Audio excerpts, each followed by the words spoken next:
My name is Jacob. You know how it happens when you're living a peaceful life, and then something happens that changes everything. That's what happened to me a long time ago. I couldn't tell you about it before.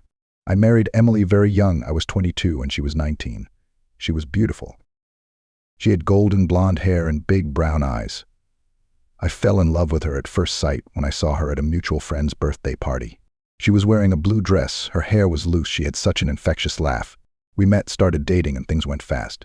6 months later we were married. We were head over heels in love with each other, and it felt like the whole world was at our feet. My mother-in-law, Charlotte, was against our wedding at first. She always said that we were too young and inexperienced, and that we should wait until we were more stable. She was afraid we would struggle. And while I didn't mind that we were young, I felt like I was ready to take on the responsibility of making peace with Emily by my side. But somehow I managed to change her mind, especially when she saw how hardworking I was. I didn't drink, and I was madly in love with my Emily. Charlotte was an impressive woman. Although she wasn't tall, she was slender and always well-groomed. Despite her age, many people wouldn't have guessed that she was over 35. As the saying goes, she was like an exquisite wine and always kept herself in top shape. Her confidence and grace attracted attention wherever she went. Emily and I lived in affluence. We rented a small but cozy apartment near her parents' house. It wasn't much, but it was ours, and we were proud of it. We did our own renovations to give it a homey feel, painted the walls together, and picked out furniture on a tight budget. I worked as a foreman in a factory and Emily worked as a sales clerk. The pay wasn't great, but we made do.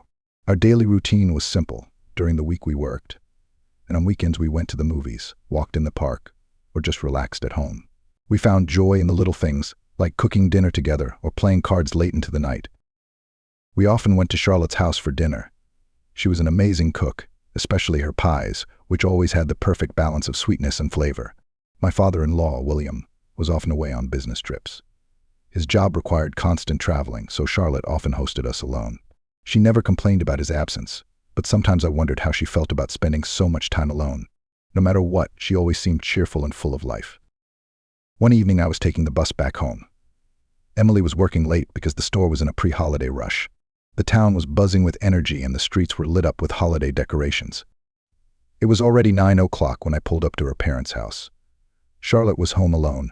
William was away again.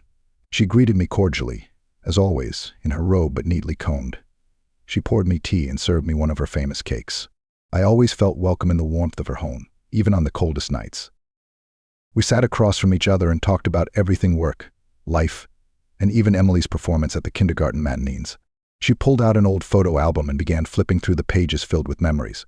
She smelled a light, pleasant perfume that hung in the air, creating a cozy atmosphere. At one point she got up to get some papers out of a cabinet.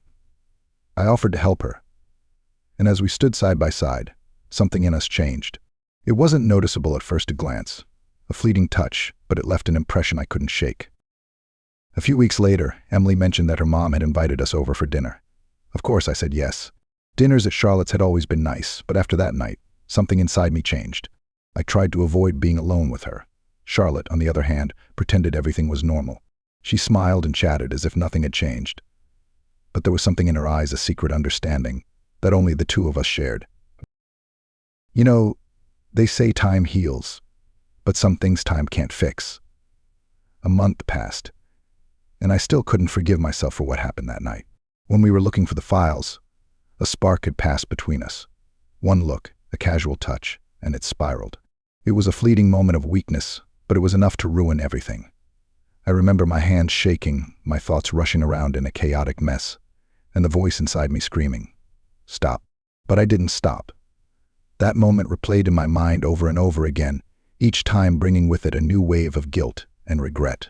I carried the weight of what had happened alone, unable to share it with anyone, not even Emily.